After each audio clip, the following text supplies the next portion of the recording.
하나님의 말씀 요한계시록 21장 말씀입니다. 또 내가 새하늘과 새 땅을 보니 처음 하늘과 처음 땅이 없어졌고 바다도 다시 있지 않더라.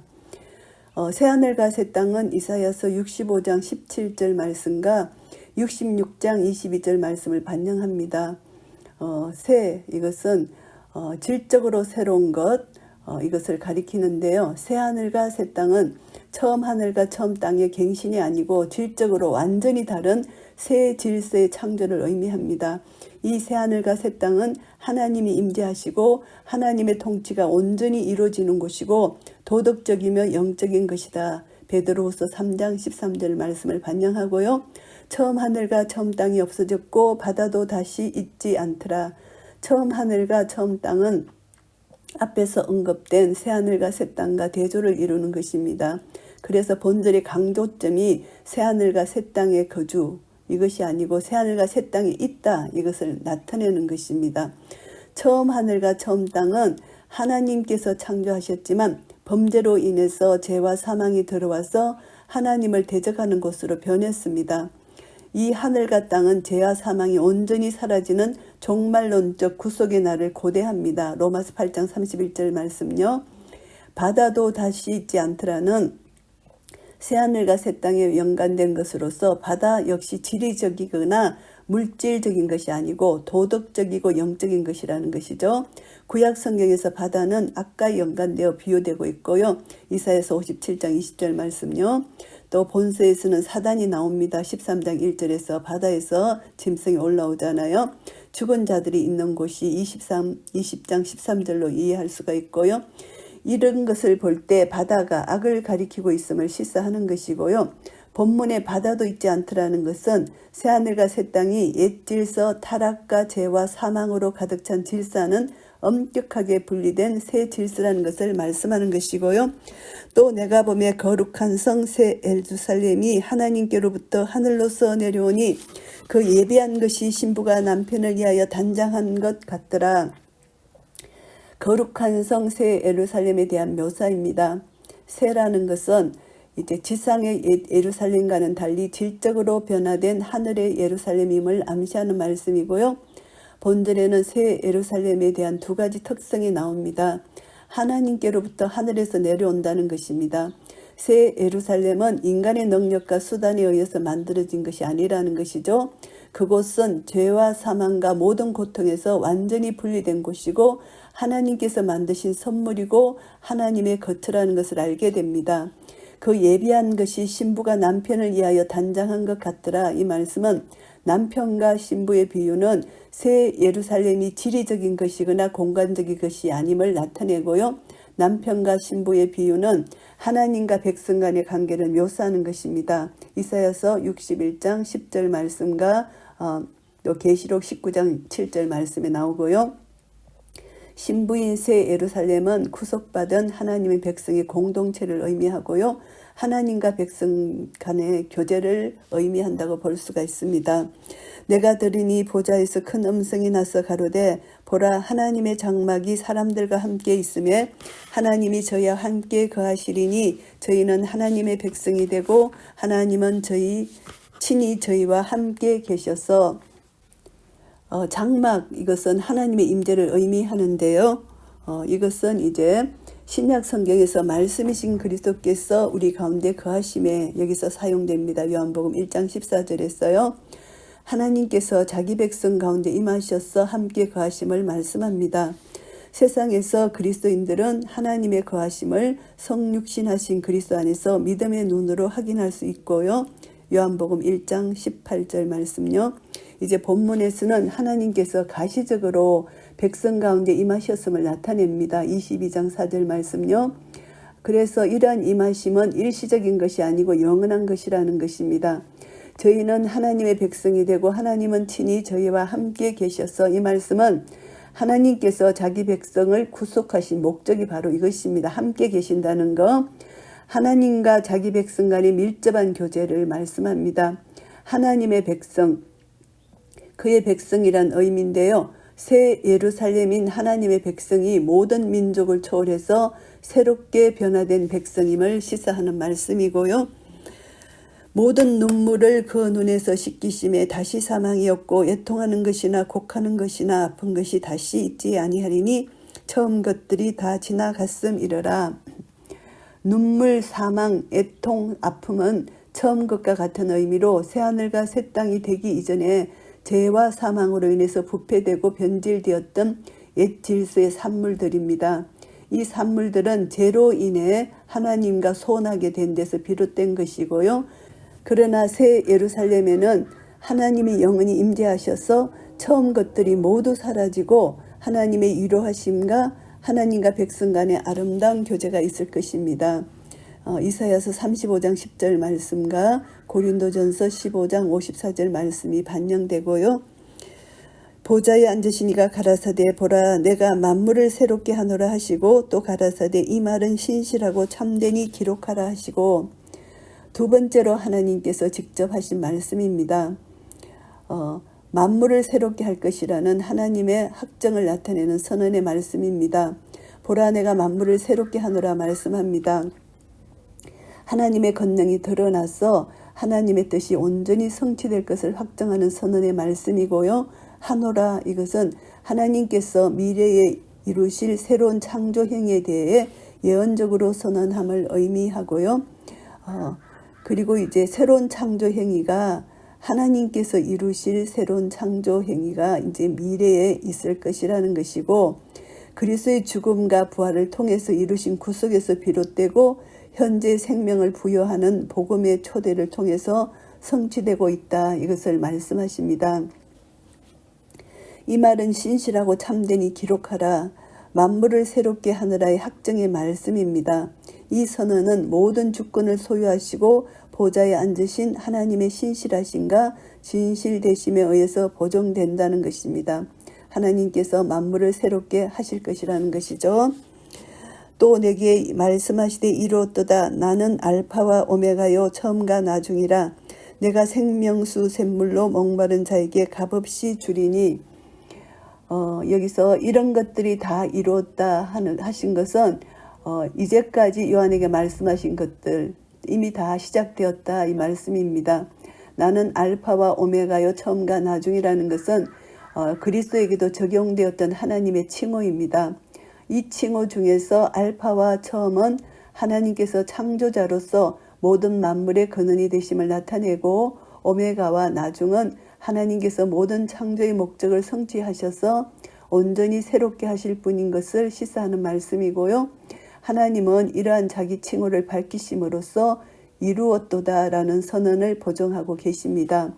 나는 생명수 샘물로 목마른 자에게 값없이 주리니 목마름, 영적인 갈급함을 나타내는 표현으로 자주 사용되었습니다. 시편 42편 1절 말씀에도 이사야서 55장 1절 말씀에도 사용된 것이고요. 하나님은 구속하여 영생을 누리도록 하시는 샘물이십니다. 요한복음 4장 10절 14절 말씀이고요. 하나님은 자기 백성의 필요와 갈급함을 풍족하게 채워주시는 분이고 생명수, 구원, 영생을 수여하신 분이다. 이것을 말씀하십니다. 생명수가 구원과 연결이 되고 영생과 연결이 되는 그런 말씀이고요. 값없이는 하나님께서 주시는 모든 은혜와 은사가 대가를 바라거나 의무를 요구하는 것이 아니고 하나님의 자발적인 사랑과 호의로 베풀어지는 것임을 말씀하는 것이고요. 이기는 자는 이것들을 유업으로 얻으리라. 나는 저의 하나님이 되고 그는 내 아들이 되리라. 이기는 자는 2장 3장에 언급된 7교회를 향한 편지를 상기시킵니다. 7교회에서 회개하고 하나님께 돌아가며 믿음을 지킨 자들, 곧 이긴 자에게는 하나님 나라가 유업으로 상속되고 있습니다. 그래서 이것들은 앞에서 언급된 것으로 만물이 새롭게 변하는 것과 새하늘과 새 땅 그리고 생명수를 맛볼 수 있게 되는 것을 의미하고요. 이기는 자들은 그리고 하나님께서 약속하신 모든 것을 누리게 될 것이라는 것입니다. 나는 저의 하나님이 되고 그는 내 아들이 되리라. 이 말씀은 사무엘하 7장 14절에서 아비라고 되어 있고 요한은 본문에서 하나님으로 바꾸고 있습니다.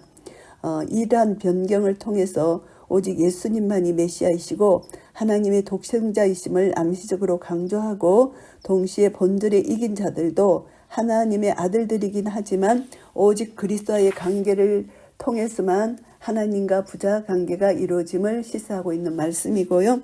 그러나 두려워하는 자들과 믿지 아니하는 자들과 흉악한 자들과 살인자들과 행음자들과 술객들과 우상 숭배자들과 모든 거짓말하는 자들은 불과 유황으로 타는 못에 참여하리니 이것이 둘째 사망이라. 이기는 자들이 하나님 나라의 축복에 참여해서 새하늘과 새 땅을 상속하고 영생을 비롯하여 하나님께서 약속하신 모든 것을 누리는 것과는 반대로 영벌에 처할 자들에 대한 묘사입니다. 불과 유황으로 타는 못은 둘째 사망과 동일한 것이죠. 20장 14절 15절 하나님을 대적한 자들이 당할 심판을 나타냅니다. 요한은 둘째 사망에 참여할 자들을 8부류로 분류하고 있는데요.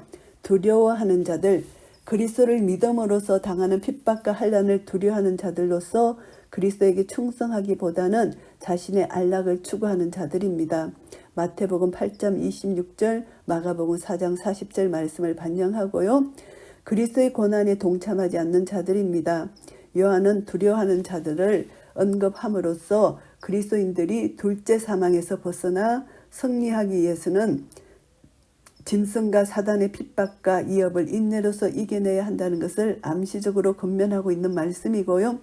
믿지 아니하는 자들은 그리스도를 영접지 아니한 불신자들이거나 혹은 믿음이 신실하지 못해서 입으로는 시인하나 행위로는 그리스도를 부인하고 신앙을 저버리는 자들을 가리킵니다. 마태복음 7장 21절에서 23절 말씀을 반영합니다. 흉악한 자들은 우상 숭배와 관련해서 사용된 그런 단어입니다. 몹시 싫어하다 이런 뜻이 있는데 타락하여 더럽게 된 자 혹은 황제 숭배와 같은 우상 숭배에 참여하여 부정하게 된 자들을 가리키는 말씀입니다. 로마서 2장 22절 말씀을 반영하고요. 살인자들은 짐승의 조종하에서 하나님을 대적하고 그리스도께 충성을 다하는 신실한 그리스도인들을 핍박하고 살인한 자들을 가리키고요. 행음자들은 간음한 남자들을 의미하는데 일반적으로 성적인 범죄를 행하는 모든 사람을 가리킵니다. 그래서 우상 숭배를 한 자들을 가리킨다고 볼 수가 있고요. 술객들은 마술이나 점등에 빠진 자들이나 우상을 만드는 자들을 가리키고요. 사도행전 19장 19절 말씀을 반영하고요. 우상 숭배자들, 앞서 언급된 행음자들이나 술객들이 우상 숭배와 관련이 있음에도 불구하고 특히 본문에서 우상 숭배자들을 다시 언급한 것은 이 죄가 불신자들의 죄 중에서 가장 근본이 되기 때문이고요. 이들은 유일신이신 하나님을 버리고 하나님의 자리에 거짓된 신이나 사물을 놓고 숭배하는 것입니다. 로마서 1장 23절 말씀을 반영합니다. 짐승을 숭배하는 자들입니다. 모든 거짓만 하는 자들, 이들은 진리를 떠나서 악과 불의에 동참하여서 거짓을 조장하는 자들이고요. 요한은 진리를 강조하고 진리를 떠나는 거짓이 반드시 정죄를 받아야만 하는 행위임을 명시합니다. 요한일서 2장 21절에서 23절 말씀에 반영된 말씀이고요. 7 대접을 가지고 마지막 7 재앙을 담은 7 천사 중 하나가 나와서 내게 말하여 가로되 이리 오라 내가 신부 곧 어린 양의 아내를 내게 보이리라 하고, 이제 본문에 나타난 천사는 17장 1절에서 나타난 천사와 동일하고요. 이 천사는 17장 1절에서 심판을 받을 큰 엄녀를 소개한 것과는 달리 본절에서는 어린 양의 아내인 신부를 소개해서 큰 엄녀와 대조를 시키고 있습니다. 큰 엄녀는 땅에 속하여 심판을 받을 대상인 반면에 어린 양의 아내는 하늘에서 내려오며 하나님의 축복을 받으며 하나님과 함께 거할 귀하고 정결한 존재라는 것이죠.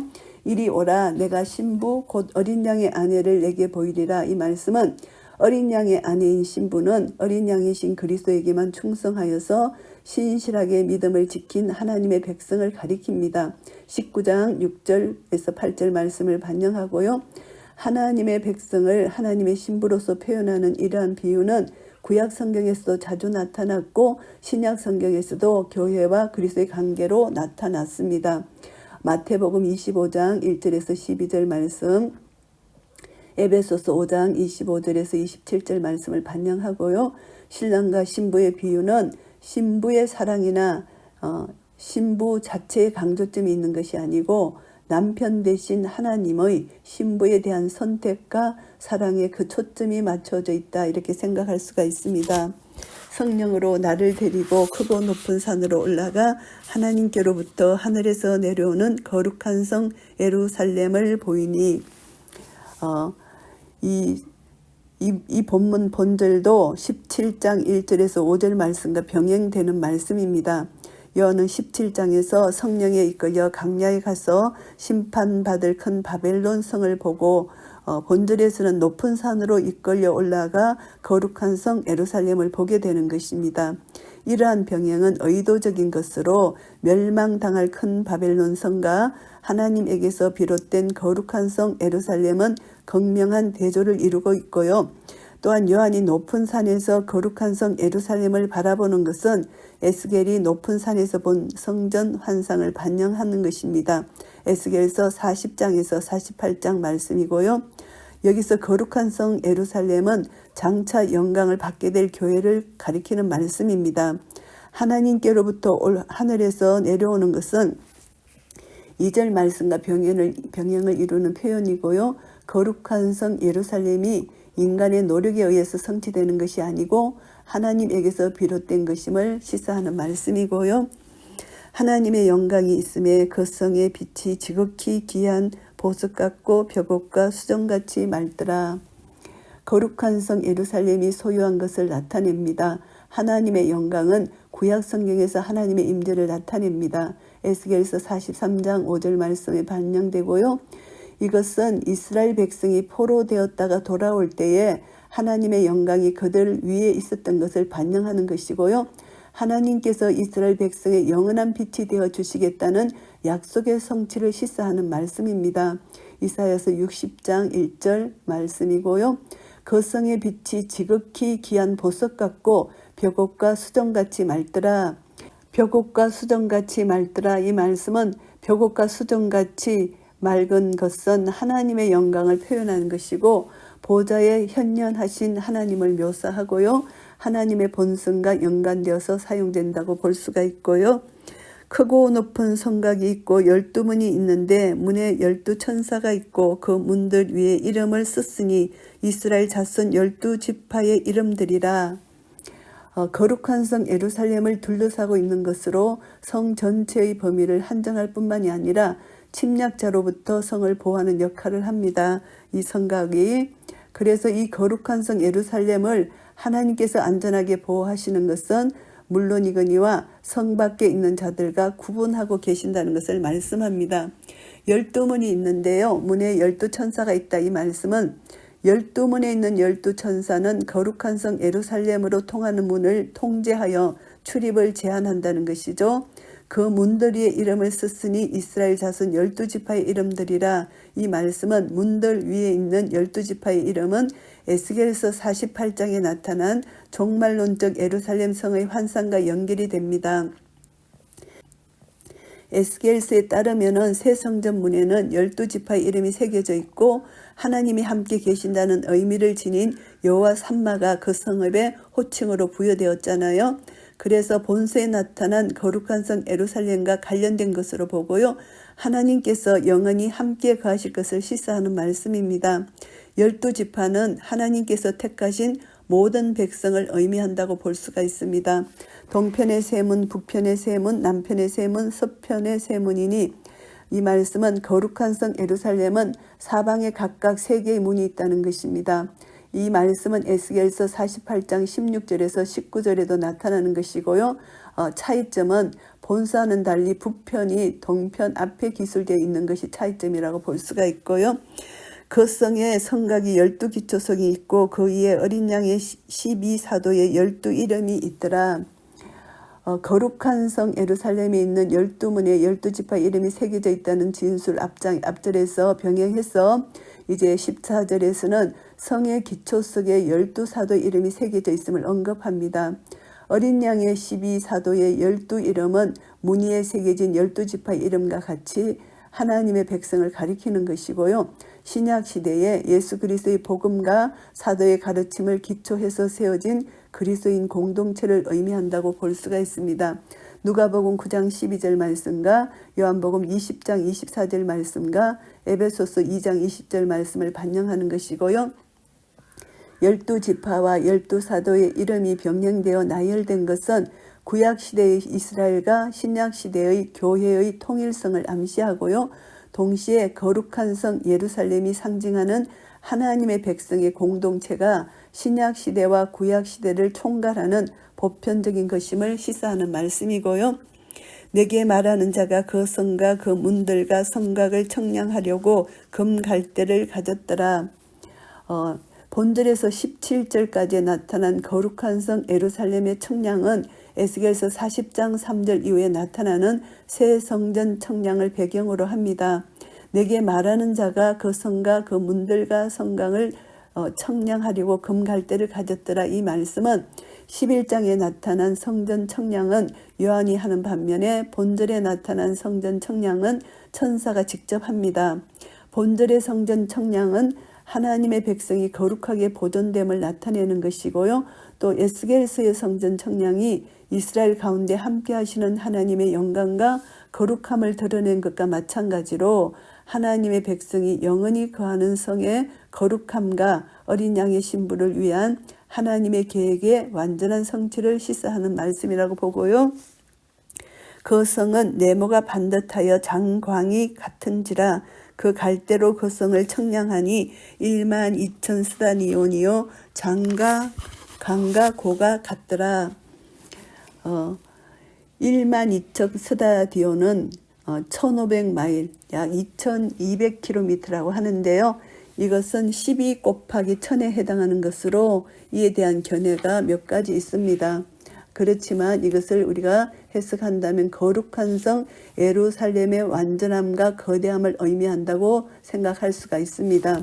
장강이 같다는 말은 성전 에스겔서 45장 2절 말씀과 재건하는 성전 에스겔서 48장 20절에 대한 에스겔의 묘사에서도 나타나는데요. 요한은 아마도 에스겔의 묘사를 상기했을 것이고 그것에서 더 나아가서 높이도 장과 광과 같이 길이가 동일함을 기술하고 거룩한 성 예루살렘이 정입방체로 되어 있음을 강조합니다. 정입방체는 성막 안에 있던 지성소의 크기가 10 곱하기 10 규빗이고 성전 안의 지성소가 20 곱하기 20 규빗이어서 열왕기상 6장 20절 말씀을 반영하고요. 정입방체였던 사실을 상기시키고요. 이는 거룩한 성 예루살렘이 성막이나 성전의 지성소와 마찬가지로 하나님께서 임재하시며 그의 완전한 통치가 실현되는 곳임을 시사하는 말씀이고요. 더 나아가서 이러한 사실은 거룩한 성 예루살렘에는 성전이 없고 성전은 전능하신 하나님과 어린 양이라는 사실과 연관되어 해석할 수가 있고요.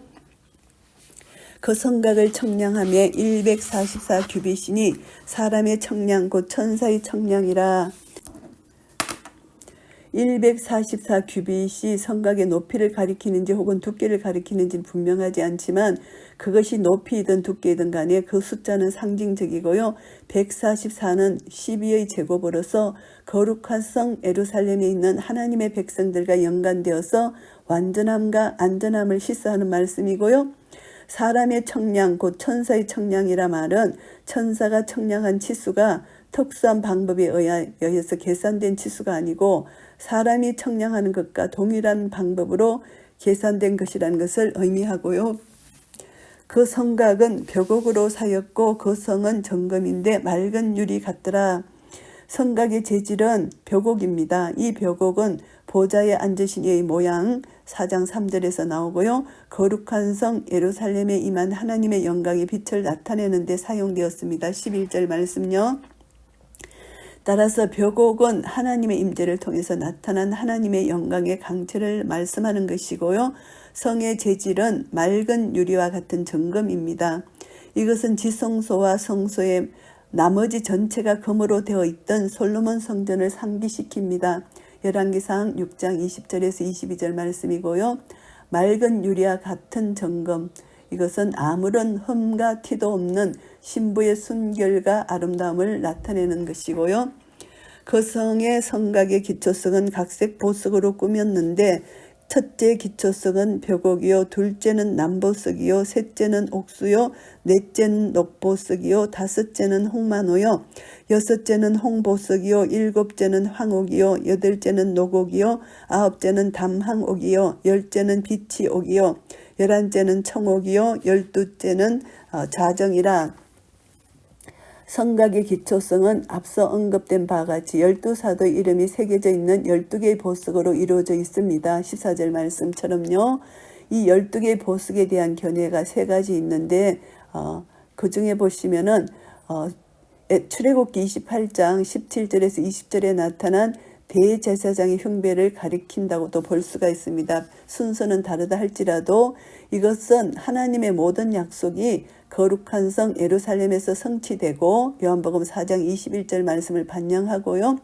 구약 시대에 오직 대제사장에게만 주어졌던 권한들이 거룩한 성 예루살렘에서는 하나님의 백성들에게도 주어지고 있음을 암시하는 말씀이라고 볼 수가 있습니다. 열두면은 12진주니 문마다 한 진주요, 성의 길은 맑은 유리 같은 정금이더라.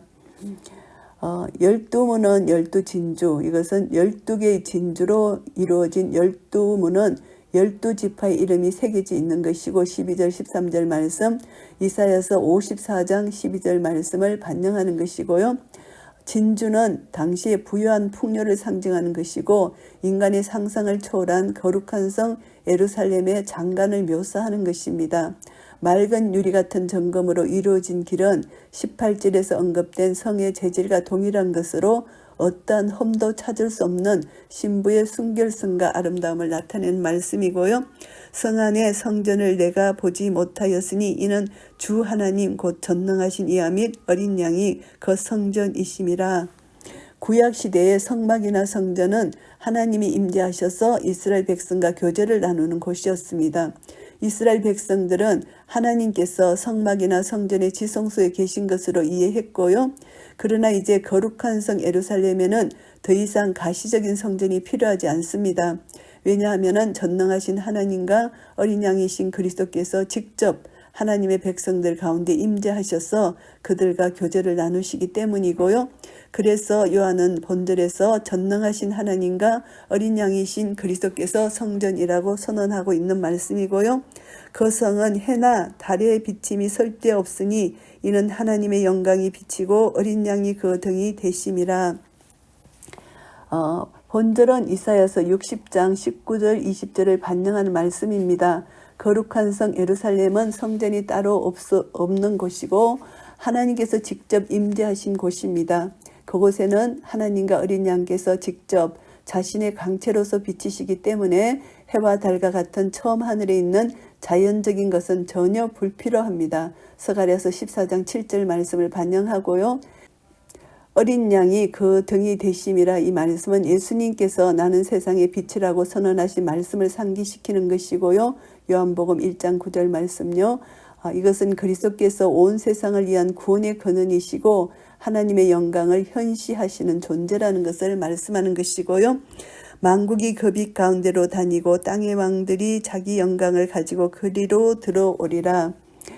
만국과 땅의 왕들에 대한 견해, 이것을 보면은 이사야서 60장 1절에서 11절 말씀을 반영하는데 어린 양을 따르던 구속받은 자들, 이것을 가리킨다고 볼 수가 있습니다. 견해는 몇 가지가 있지만 그래서 여기서 말씀을 보시면 만국이 사단의 유혹에 넘어가 적그리스도와 더불어 하나님을 대적하는 존재로 나타난다 할지라도 17장 2절 말씀에 세상의 만국을 속여서 하나님을 대적하게 했던 옛뱀은 이미 패배했고 12장 9절에서 멸망당하였기 때문에 20장 2절 3절요.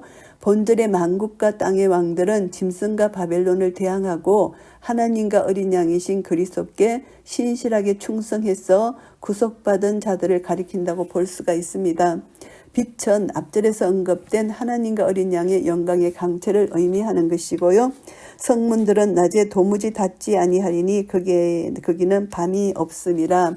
성문들을 낮에 도무지 닫지 아니한다는 것은 이사야서 60장 11절 말씀을 반영한 것이고, 거룩한 성 예루살렘의 생활이 하나님의 임재로 인해서 안전함과 동시에 모든 것이 공개되어 있다는 것을 암시하고요. 밤이 없다는 것은 낮만 언급된 것입니다. 밤이 없다는 말은 거룩한 성 예루살렘은 첫 창조 때와 같이 자연의 빛에 의존하는 세계가 아니고 하나님과 어린 양의 영광의 광채가 비치는 세계라는 것을 말씀하고요. 일반적으로 성경에서 밤이나 어두움은 하나님으로부터 소외되어 분리된 것을 나타내잖아요. 마태복음 6장 23절 말씀을 반영하고요. 밤이 없음은 하나님께서 우리와 함께 영원히 임재해 계심을 의미합니다. 할렐루야. 사람들이 만국의 영광과 존귀를 가지고 그리로 들어오겠고, 23절과 26절에서는 거룩한 성 예루살렘에 들어오는 만국과 땅의 왕들에 대해서 언급한 반면에 본절에서는 들어오지 못하는 자들에 대해서 언급합니다. 요한은 거룩한 성 예루살렘에 들어가지 못하는 자에 대해서 세 부류로 기술하고 있는데요. 세 부류의 사람들이 배척당하는 것은 그들이 적그리스도의 품성과 생활 방식을 쫓아서 그리스도를 부인하고 하나님을 대적했기 때문입니다. 8절 말씀 그리고 17장 4절 말씀을 반영합니다. 속된 것, 이것은 모독하는 것을 의미하는 것으로 우상 숭배자들을 가리키는 것이고요. 가정한 일은 우상 숭배자나 배교자들을 가리키는 말씀입니다. 거짓말하는 자, 이것은 하나님을 대적하는 자로서 나타나고 거짓 선지자로 암시하기도 합니다. 오직 어린 양의 생명책에 기록된 자들 뿐이라. 이 말씀은 거룩한 성 예루살렘에 들어갈 수 있는 자를 가리키는데요. 어린 양의 생명책은 거룩한 성 예루살렘에 들어갈 수 있는 근거가 오직 그리스도의 구속 사역의 공로라는 것을 암시하는 말씀이고요. 3장 5절 말씀을 반영합니다. 생명책에 기록된 자들은 그리스도의 구속 사역에 의하여 믿음을 소유하고 영생을 받은 자들로서 하나님과 어린 양의 성품과 뜻에 일치하는 자들이라는 것이고요. 요한계시록 21장 말씀을 정리하겠습니다. 새하늘과 새 땅입니다. 사단과 그 휘하 짐승들이 심판을 받고 사단을 따르던 악인들도 멸망한 후에 이제 세계는 온전히 새로워집니다. 21장에 이르는 환상은 심판의 장면들에서 회복의 장면으로 전환되는 것이고요. 지금까지 전개된 본서의 내용 중 절정에 이르게 되는 것입니다. 모든 성도들의 소망이 궁극적으로 성취되고 있는 것이고요. 본서 전체의 주제이자 절정인 새하늘과 새 땅, 그리고 새 예루살렘의 환상이 나타나는 본장의 주제와 사상적 특징을 보면은 이제 1절부터 8절까지 말씀, 새하늘과 새 땅의 도래입니다. 성경 전체에서 가장 영광스러운 부분이라고 할 수가 있습니다. 새하늘과 새 땅이 도래하는 것이 필연적이다. 이것은 처음으로 본문 5절을 통해서 하나님께서 직접 말씀하시는 것입니다. 이 말씀은 내가 만물을 새롭게 하느라 이리 선언하시는 말씀입니다. 그래서 이것은 하나님이 말씀하신 신실하신 말씀에 대한 참된 보증을 나타내는 것이고요. 이어서 6절에서는 하나님께서 이루었도다 이렇게 말씀하시면서 하나님 자신을 알파와 오메가 처음과 나중이라고 밝히고 계십니다. 그래서 이제 처음과 나중이 되신 하나님께서 이미 다 만물을 새롭게 하시고 이루신다는 것을 말씀하는 것이고요. 우리가 알 수 있는 것은 모든 생명은 하나님 안에서 시작되고 끝난다는 것을 알 수가 있습니다. 모든 사람에게 하나님은 존재의 원천이고 그들이 불가피하게 갈 최후의 목적지라는 것입니다. 그렇기 때문에 처음이요 나중이신 하나님 안에서 새하늘과 새 땅의 도래는 그 필연성을 갖게 되는 것이고, 역사는 하나님 안에서 하나님에 의해서 시작되고 존재되었듯이 역사는 참 목표와 완성이신 하나님 안에서 하나님을 향해 나아갈 수밖에 없는 것이라는 것을 깨닫게 됩니다. 하나님만이 역사의 창조주이셨듯이 하나님만이 창조와 구속의 섭리주이시고 모든 역사와 인류의 섭리는 하나님 안에서 하나님에 의해 이루어진다는 것을 선언하는 말씀대로 우리는 깨닫게 되고 믿게 되는 것이죠. 새하늘과 새 땅이 이제 도래합니다. 이것은 하나님 말씀 선포대로 그대로 이루어지는 것이고요. 하나님 새하늘과 새 땅 거룩한 성 새 예루살렘이라는 이것이 하느님께로부터 하늘에서 도래한다는 것입니다. 그래서 하나님은 내가 만물을 새롭게 하느라 선언하신 것처럼 이 성을 하늘에서 내려오게 하시는 것입니다. 이것이 바로 우리에게 영원한 생명을 주시고 우리에게 영원한 기쁨을 주시는 하나님의 구속 사역의 성취라고 볼 수가 있습니다. 새하늘과 새 땅에 이 돌에 내려오시는 것은 하나님께서 하늘에서 내리시는 새 삶의 터전, 새 삶의 환경, 새하늘과 새 땅이 우리 가운데 도래한다는 것을 깨닫게 해주시는 것이고요. 만물을 새롭게 하시는 하나님의 행위 속에서 새 삶의 도래, 영생의 도래, 기쁨과 예배의 삶의 도래로 이루어지는 것이라는 것을 알게 됩니다. 하나님께서는 온전한 새하늘과 새 땅의 도래를 우리에게 이루어 주시고 그 새하늘과 새 땅을 우리 안에서 이루어 주시는 것입니다. 그 내용을 보면은 장막입니다. 하나님과 그의 백성 간의 교제의 장소, 장막을 주신다는 것이죠. 하나님이 거하시는 장소입니다. 다윗시대 이후부터 성전으로 발전되었고요. 성전은 하나님의 임재 장소고 장소들 위에 하나님의 영광이 머물렀습니다. 이 하나님의 성막이 사람들과 함께 계십니다.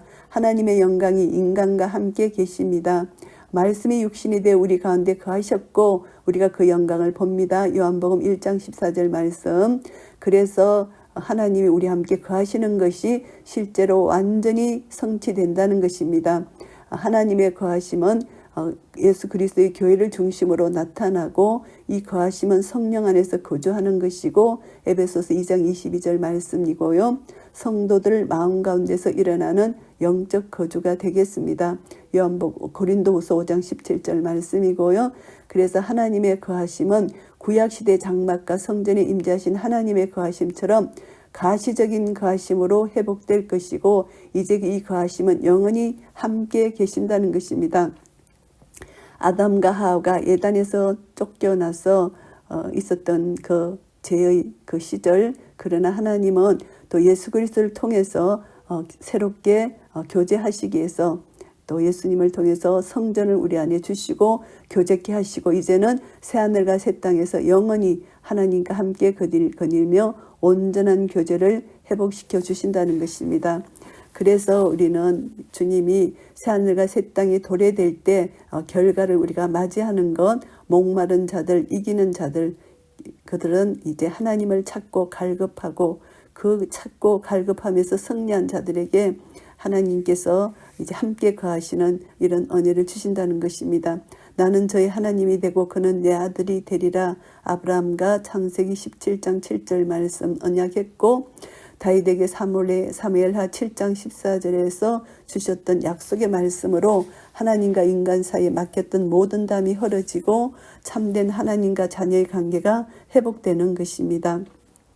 그래서 새하늘과 새 땅이 이 땅에 도래함으로 사망과 형벌에 처하게 될 사람들은 이제 지옥불에 가고 그 예수 그리스도를 나의 구주로 믿는 자들에게는 이제 새하늘과 새 땅이 주어지는 것입니다. 믿음이 없는 자들, 두려워하는 자, 믿지 아니하는 자, 흉악한 자, 살인자, 우상 숭배자, 행음자, 술객, 거짓말하는 자 이런 자들은 결국 영원한 불못에 던져지게 될 것입니다.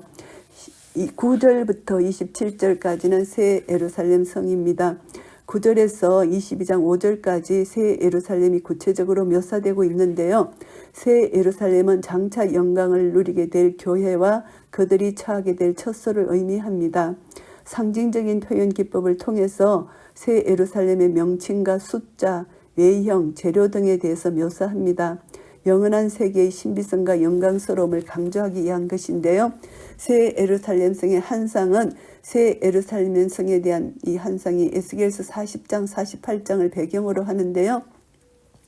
에스겔이 높은 산으로 인도된 것처럼 사도 요한은 천사의 인도를 받아서 새 예루살렘 성을 구경하기 위해서 높은 산에 오르게 됩니다.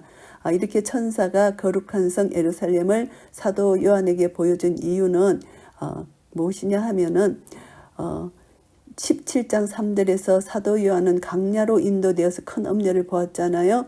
그러나 지금 천사는 사도 요한을 데리고 높은 산 위로 올라가서 영광된 새 예루살렘 성을 보여주고 있습니다. 의도적인 것이고요. 큰 성 바벨론과 거룩한 성 새 예루살렘을 뚜렷하게 대조시키려는 의미를 지녔다고 볼 수가 있습니다. 어린 양의 아내인 신부는 큰 엄려와 좋은 대조를 이루는 것이고요. 엄려는 사단과 그 추종 세력을 의해서 지지하는 전 세계적인 악의 제도를 의미하는 반면에 본문의 신부는 어린 양 대신 그리스도와 그를 따르는 성도들의 참된 공동체라고 할 수가 있습니다. 사도 요한이 보게 되는 새 예루살렘 성의 장엄하고 찬란한 모습, 높은 성과 훌륭한 문, 보석으로 장식된 벽들은 모두 장차 교회가 받게 될 영광의 모습이고요. 결국 요한을 통해서 이 거룩한 성 예루살렘을 만나는 우리 성도들은 새 예루살렘에서 어린 양의 아내로 영광과 유업을 받을 존재임을 늘 기억해야 되고, 이 땅에서 그리스도의 충성된 종으로 정결하고 깨끗한 삶을 살아야 하겠다는 것을 결단하게 됩니다. 그리고 새 예루살렘 성의 특징 중에 보면은 이것은 거룩한 성이라는 것입니다. 이 성은 죄와 사망과 모든 인간적인 고통으로부터 완전히 분리된 곳이라는 것이죠. 구속받은 거룩한 성도만이 이 성 안에 들어가 하나님과 함께 영원히 거하게 되고 교제한다는 것. 이 예루살렘은 옛 예루살렘과 대조되는 새 예루살렘이라는 것입니다. 죄와 불순종으로 가득 차 있고 그것에서 선지자와 사도들과 신실한 하나님 백성들이 많은 피를 흘렸던 것과는 달리 새 예루살렘은 하나님 나라의 최종적 실현이고 교회의 영광된 미래라는 것을 알게 되고요. 이 새 예루살렘 성은 하나님께로부터 내려온다는 것입니다. 그 성이 하나님께서 창조하신 것인 동시에 하나님의 선물이라는 것이고, 이 새 예루살렘 성은 신부가 그 남편을 위하여 단장한 것처럼 예비되었다는 것입니다. 하나님과 교회의 관계를 보여주고 교회가 그리스도를 향해 드려야 할 순결과 헌신을 나타내고요. 새 예루살렘 성에는 하나님의 영광이 있기 때문에 그 성의 빛이 지극히 귀한 보석 같고 벽옥과 수정같이 맑다는 것입니다. 11절 말씀, 이 성의 빛은 하나님께서 이곳에 임재하신다는 표시이고 동시에 구속받은 하나님의 백성들이 새하늘과 새 땅에서 누리게 될 영광스러운 생활을 상징한다고 볼 수가 있고요. 새 예루살렘 성 안에는 성전이 없습니다. 22절 23절요. 이곳에 성전이 필요치 않는 것은 하나님과 어린 양이 성전이 되어서 항상 그곳에 계시기 때문입니다. 성전이라는 것은 인간이 특별히 하나님을 만나는 곳으로 성별된 장소였지만 이제 예루살렘 성 전체가 성전이므로 별개의 성전이 필요치 않는 것이고요. 이 새 예루살렘 성에는 빛이 필요하지 않습니다. 왜냐하면 하나님의 영광이 세상의 어떤 빛보다도 찬란하게 빛나고 동시에 하나님께서 친히 그들의 빛이 되어주시기 때문입니다. 그래서 이렇게 볼 때 교회라는 것은 건물, 예배의식, 이런 직임, 행정 이런 것으로 결정되는 것이 아니고 하나님과의 신령한 교제가 있고 하나님의 영광이 드러나는 곳임을 알 수가 있습니다. 그리고 이제 새 예루살렘 성의 예형적 모습을 보면은 12절에서 21절까지 새 예루살렘 성의 예형적 모습은 성곽과 성문, 에스겔서 48장 30절에서 34절 말씀을 배경으로 한 것이고요. 이 새 예루살렘 성은 우선 크고 높은 성곽 12문 12기초석을 지니고 있고요. 크고 높은 성곽은 경고성과 하나님의 보호를 나타내고 12문 12지파는 하나님의 택하신 모든 자를 나타내고요. 12기초석은 교회 공동체가 그리스도의 복음과 사도들의 증거 위에 세워진 것임을 상징하고요. 구약시대에는 예루살렘 성전 안뜰에 들어온 이방인은 반드시 죽임을 당하는 규정이 있었잖아요. 그러나 새 예루살렘은 그렇지 않습니다. 성 그 자체가 정방형이고 동서남북에는 각각 3개의 문이 있고 교회 보편성을 말합니다. 어느 교회도 어느 교단도 자기들만 하나님께로 가는 유일한 길이라고 주장할 수 없는 것입니다.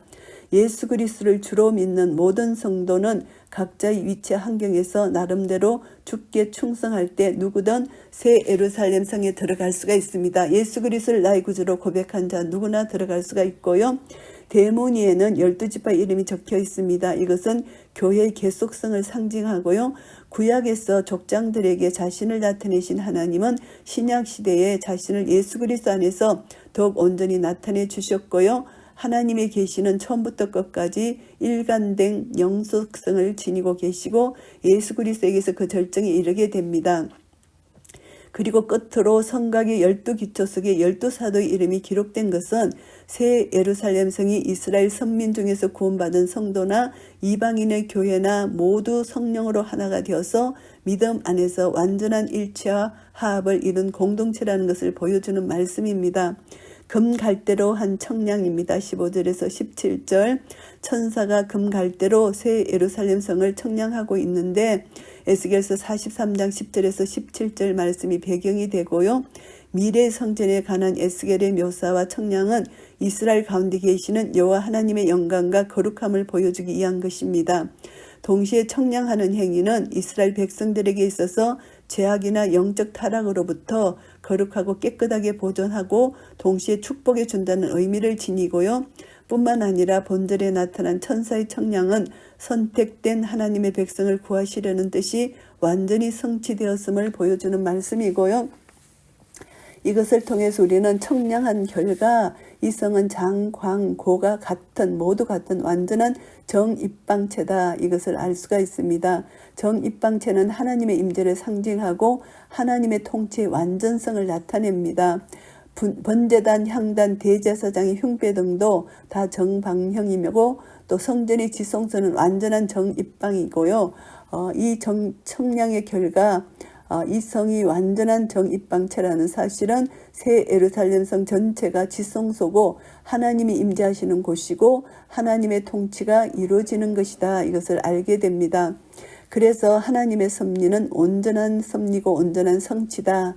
이것을 깨닫게 되고요. 그래서 사도 요한은 성의 청량을 사람의 청량인 동시에 하나님의 수종자인 천사의 청량이라고 말하고 있습니다. 이는 새 예루살렘에서 인간의 뜻이 하나님의 뜻과 온전히 일치할 것임을 보여주고요. 영화된 성도들은 하나님의 뜻에 온전히 순종하고 온전히 감사하는 백성이 되는 것입니다.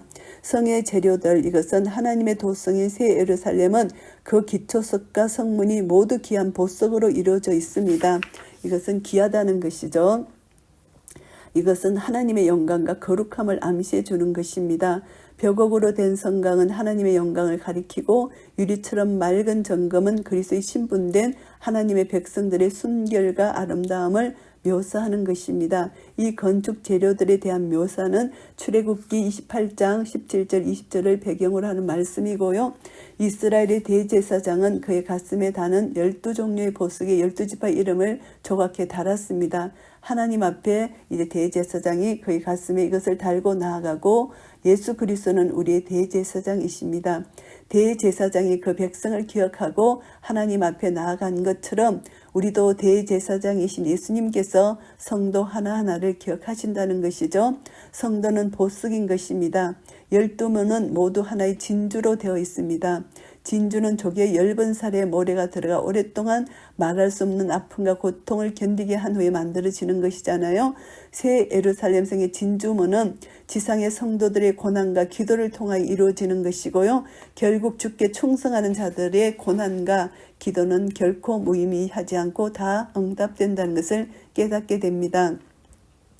새 예루살렘 성에서의 생활은 24절 26절에서 보면은 구속받은 성도들이 새 예루살렘 성에서 누리게 될 생활을 몇 가지 소개한다면은 만국이 빛 가운데로 다닌다, 이런 표현이 있습니다. 그리스도를 따르는 하나님의 백성들이 유대인이나 이방인이나 구별 없이 구속받은 모든 사람이 이제 빛 가운데 하나님의 영광 가운데 이제 거짓과 불의가 없는 곳에 서고 오직 사랑과 진리와 공의를 실천하는 자만이 그 영광을 받고 그 성에서 살 수 있다는 것을 깨닫게 되고요.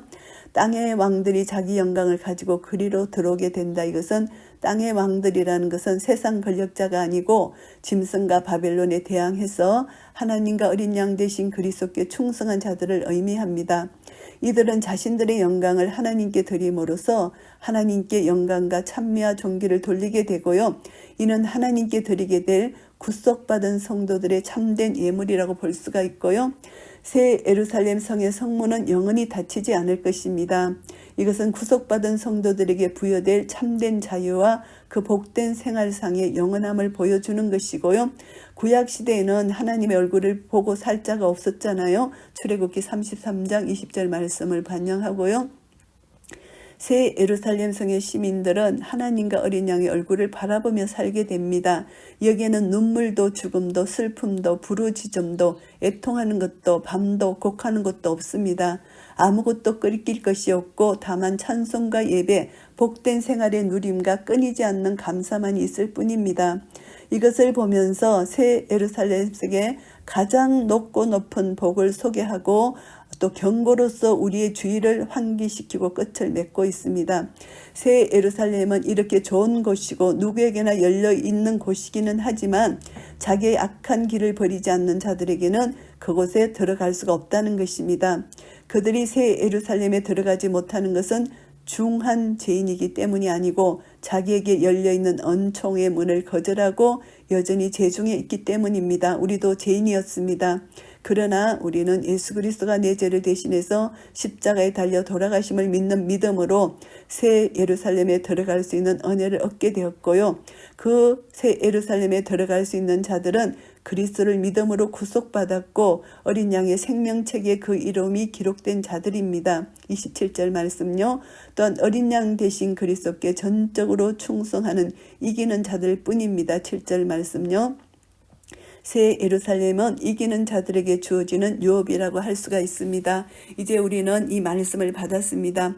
하나님께서 사도 요한을 통하여 보여준 새하늘과 새 땅의 환상을 보면서 우리는 기쁨과 감사가 넘치는 삶을 살게 됩니다. 이 땅에 살면서 힘들고 어려운 그 고난기간, 환난의 기간을 우리가 참고 견딜 수 있는 것은 우리의 믿음입니다. 새하늘과 새 땅을 우리가 소망하며 주님의 재림의 그때까지 믿음으로 인내하고 이 땅을 함께 누릴 수 있는 그런 영광스러운 새하늘과 새 땅을 우리에게 주시는 하나님을 소망하며 기대하며 전적으로 믿고 의지하여 주님이 가신 십자가 길을 기쁨으로 따라갈 때 우리에게 주어지는 새 하늘, 새 땅을 우리는 누리고 이 땅에서 누리고 영원토록 함께 누릴 것입니다. 이런 은혜가 우리 모두에게 있으시기를 예수 그리스도 이름으로 축복합니다. 아멘.